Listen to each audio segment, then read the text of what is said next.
YouTube, how's it going? The Goat House is back. Today I'm ranking every NFL offense from 32 to 1 for the upcoming 2021 season.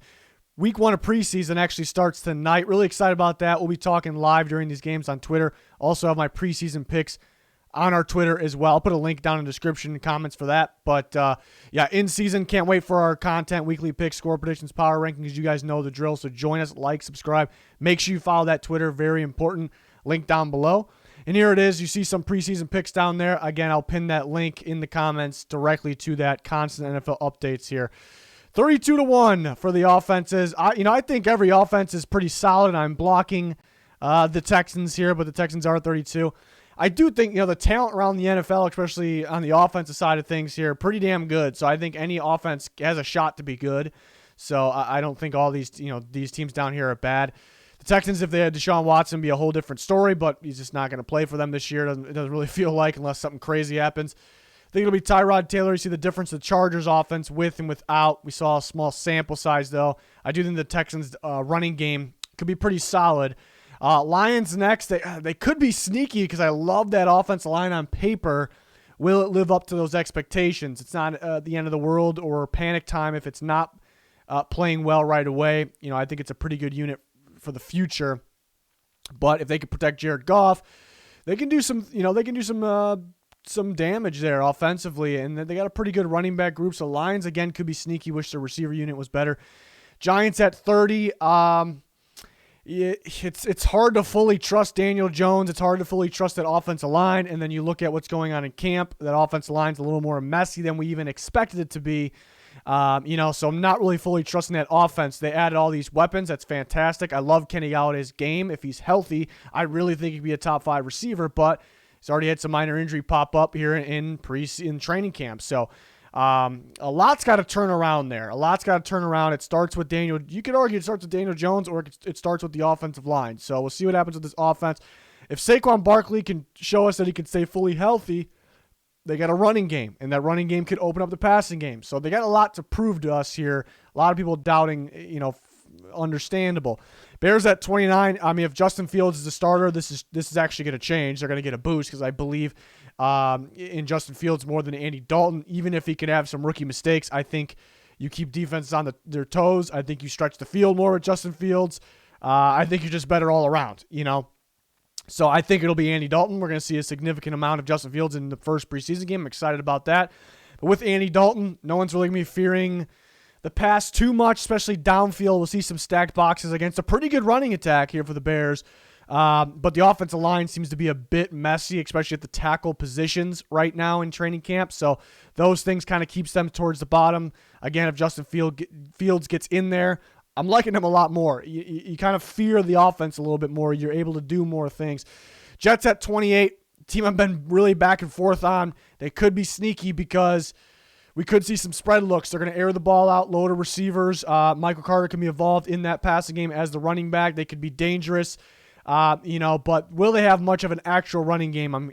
Zach Wilson's starting to struggle here as training camp has gone on. Started off really good, kind of came back down to earth for a rookie. So there's been some struggles. The Jets said you could expect some struggles. So that's really not a great sign, but yeah, they could have weeks where they have some crazy passing attack. I just don't expect them to be consistent whatsoever. Next group of teams will go Eagles 27. This could be a pretty good running game here because Jalen Hurts obviously can run. They have a load of running backs. It's just, can they stay consistent? Miles Sanders had some wow moments. Can we get a full season from him? Can he stay consistent? They got a couple other guys in there as well that can run. Will there be stacked boxes against them because of that? Will there be much of a passing game? Hurts needs to do a better job of feeling pressure, I should say, instead of kind of staring it down. And that kind of results in the passing game not being as good as it could be. The receiver unit has gotten better. I'm a huge Devontae Smith guy, so let's see if the passing game improves where there won't be as much stacked boxes, which will mean the running game improves. Running game could be special, but is it going to be a harder task because of the stacked boxes? Dolphins at 26. Dolphins are a rangy team. That they could be much better in this. It's really on Tua. I believe in Tua. He was coming off that injury last year, kind of was getting thrown in, thrown out, thrown back in. it's understandable he could struggle there. They got some receivers to fit to a ball. So I do think the passing game, I think it could be good. The lack of the running game is kind of where, they kind of hurt themselves, because I really think these offenses they're solid. They could be better in this. I definitely believe that. They're kind of in the range of the Panthers where they have these weapons, but can they get more passing downfield? But the Panthers have the running game, if healthy, with Christian McCaffrey. So that's kind of the difference there. I do like Tua, but even what we saw from Tua last year, I do like Tua better than Sam Darnold, though. I'm not a big Sam Darnold guy. Why? Because what he's shown us, So some people get surprised about that. Sam Darnold could look better in this offense. Sure, not really saying he won't. Just don't have full trust there. In him, but they have the weapons. I love the receivers. Terrace Marshall could be sneaky. Again, the running game could be solid. They kind of look balanced. It's on Sam Darnold, though. Steelers, the offense kind of let them down last year. Now the offensive line feels much worse, but I do think it actually could be better in terms of run blocking. They get a better running back in Najee Harris. So overall, the run game could be better, which could open up things for the passing game. Remember, they were dead last, 32 in run game last year. So just what does Big Ben have left? The offensive line in terms of pass protection, again, looks much worse. They do have the weapons, though. Got to catch the ball. That's the big thing there. So where are we at? It's almost like they changed, but it's almost like they're staying the same at the same time. We're going to see it's really on offensive line being better than what it looks like on paper. I'm not worried about it in run blocking. I think it'll be fine run blocking. It actually will be better, I think. Pass protection, how will Big Ben be? But if they're that good running the ball, it'll make the passing game easier, make Big Ben's job easier. So, but how much of a boost will they get in the running game? That's kind of the question there. 23, I'm going to go the Broncos. The Broncos could be dangerous. They could be dangerous. I like the 1-2 punch, maybe 1-2-3 punch at running back with Gordon, Javonte Williams, and Mike Boone. So, it's going to be interesting. Do they come out, is it a run-first team, open things up for the quarterback? I believe it'll be Drew Lock, who has kind of that big play potential. He has the receivers. The offensive line's looking solid. So, they have potential here. They definitely have potential to be better. It's got to be more consistent. Last year there was just weeks where they weren't really putting up points. See how they are this year. Washington at 22. Like their running back group. Big fan of Antonio Gibson. They had Fitzpatrick, so they should be better in terms of passing the ball. I think it's not really a wow team. I think Gibson can wow a bit. And there's wow players, Terry McLaurin, but it's not really like a wow offense where they're going to have these crazy explosive plays all over the place. I think it's just kind of your solid, balanced offense here. And that's really what they need to be. If they can be better than just being a balanced team, average team offense, they'll be great because the defense is top tier, maybe the best in football. We will do our defensive rankings. Bengals at 21. Originally, probably would have had the Bengals higher. Because I think it can be an explosive offense. Joe Burrow, I like his upside. I liked him as a prospect, obviously. They have the weapons at receiver, even adding Jamar Chase on top of that. Joe Mixon's a fantastic running back. Offensive line should be better. Not saying much. It should be better. But I'm not loving the things I'm hearing from camp, especially on the Joe Burrow side of things. The offensive line still looks messy. So I had to kind of pump the brakes on the Bengals a little bit because I was getting hyped on their offense. So, hopefully Burrow's good to go. It sounds like he's in his own head a little bit. He's even said that. So, in a way, we'll see. We'll see. I'm starting to get a little nervous. I was kind of feeling their offense a little more, but still got them over some pretty good teams here. Patriots at 20. I'm not a huge believer in Cam Newton anymore. Before he came in the league, I said he would win multiple MVPs. He won one. So my point is I was a big time believer in Cam Newton, which I think a lot of people were, but not really anymore. It's unfortunate. I think he can be better than last year because of the weapons, but I just don't trust his arm all that much. So I actually want them to start Mac Jones. If they tell us they're going Mac, we'll see how Mac Jones plays in the preseason, but if they tell us they're going to go with him, I think they could have more offense, more of a passing game, especially downfield. So it'll be a pretty good rushing attack. They'll have weeks where they look good as a passing team because of the new weapons they have, receiver, tight end. But I got them at 20 for now, and this tier 5 is average to below average kind of range here. Tier 4, good offense. These are good offenses in my opinion. I got the Jags at 19. I don't, maybe most people wouldn't have them this high. I think it would be an explosive offense this year. I think it can be. I think Trevor Lawrence